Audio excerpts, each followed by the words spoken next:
Yes, now let's see next question. Which is correct for 10 gram of CaCO3? CaCO3 10 ग्राम के लिए कौन सी बात correct है? तो यहां पर भी it is again based on mole, again based on mole. It contains 1 gram atom of carbon, 10 gram of CaCO3. तो नंबर ऑफ मोल्स निकाल लेंगे. नंबर ऑफ मोल्स होगा mass upon molecular mass.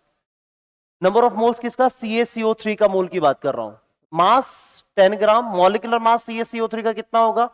Molecular mass of CaCO3 calcium का 40, carbon का 12 plus 3 into 16 तो 16 48. ये total मिला के अपने पास हो गया 100, है ना, 100. तो यहां पर आप लिख दीजिए 100 मास अपॉन मॉलिक्यूलर मास 100. तो ये हो गया अपने पास 0.1 मोल. 0.1 मोल किसका? तो CaCO3 का. अब मुझे बताइए एक के अंदर कितने कैल्शियम है? एक कैल्शियम है. तो इसका मतलब यहां पर अगर मैं एटम्स में ब्रेक करूं तो एक में एक कैल्शियम यानी कि 0.1 मोल कैल्शियम का. फिर कार्बन की बात करें तो सर एक CaCO3 में एक कार्बन है तो 0.1 में भी कितना? 0.1 मोल. 0.1 मोल कार्बन.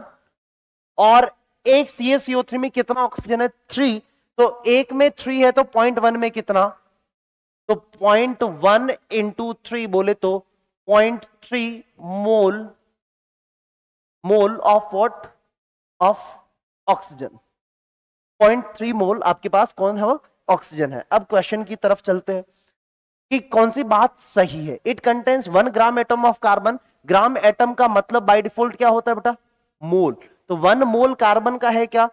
क्या 1 मोल कार्बन है? नहीं, 0.1 मोल कार्बन है. पहला ऑप्शन गलत, पहला ऑप्शन नहीं है. दूसरा ऑप्शन चलते हैं. It contains 0.3 gram atoms of oxygen. 0.3 gram atom, gram atom का मतलब मोल. क्या 0.3 मोल ऑफ ऑक्सीजन एटम मिल रहे हैं? यस. दूसरी बात बिल्कुल सही नजर आ रही है. दूसरी बात बिल्कुल सही नजर आ रही है, तो दूसरी वाली बात सही है. तीसरा चलते हैं. It contains 12 gram of calcium. Calcium के मोल देखते हैं. कैल्शियम के मोल है 0.1 मोल. नंबर ऑफ मोल्स होते हैं mass upon molecular mass. Calcium का मॉलिक्यूलर मास कितना? Mass upon molecular mass. Calcium का एटॉमिक मास है 40, मास नंबर ऑफ मोल्स है 0.1. तो मास ऑफ कैल्शियम अगर मुझे निकालना, मास ऑफ कैल्शियम निकालना है तो 40 इंटू 0.1, 40 इंटू 0.1 तो कितना आएगा? 4 ग्राम. 4 ग्राम आना चाहिए. ये महाशय बोल रहे हैं कि इट इज 12 ग्राम. गलत बात है. आगे it refers to 0.1 gram equivalent of CaCO3. 0.1 gram equivalent CaCO3 को बता रहा है.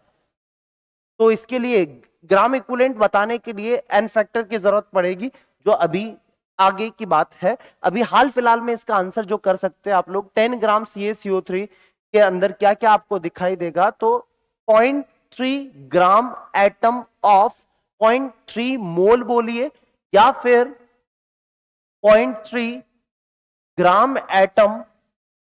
एटम ऑफ ऑक्सीजन बोलिए, बात एक ही है. So answer will be B option. Clear?